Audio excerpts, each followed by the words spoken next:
আসসালামু আলাইকুম রহমতুল্লাহি ওবরাকাতুহ। প্রিয় বন্ধুরা, সুলেমানি কিতাবের পক্ষ থেকে সবাইকে স্বাগতম।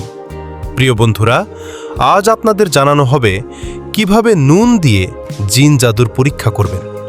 আসুন আমরা এখন জেনে নেই কিভাবে আপনারা নুন পড়ার রেডি করবেন। প্রথমে আপনারা 11 বার দুরুদ শরীফ পাঠ করবেন। এরপর আপনারা আয়াতুল কুরসি সামিউন আলিম পর্যন্ত 7 বার পড়ে প্রত্যেকবারই কিছু নুনের উপর ফুঁক দিবেন। এরপর বন্ধুরা, আপনারা আরও 11 বার দুরুদ শরীফ পাঠ করে ওই নুনের উপর ফুঁক দিবেন। অতঃপর উক্ত পড়া নুন হতে রোগীকে কিছুটা খেতে দিবে। 1. যদি নুন কসকস লাগে তবে মনে করবে জিনের আসর। 2. যদি ঝাল লাগে তবে মনে করবে জাদু ছেহের। 3.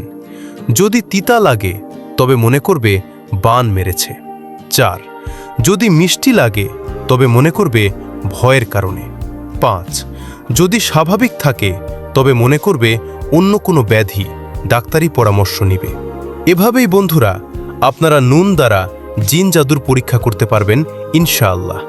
যদি আমার এই আমল দ্বারা আপনাদের উপকারে আসে তাহলে অবশ্যই আমার এই চ্যানেল সাবস্ক্রাইব করে আমাদের পাশে থাকবেন। আজ এই পর্যন্তই। সবাই ভালো থাকবেন।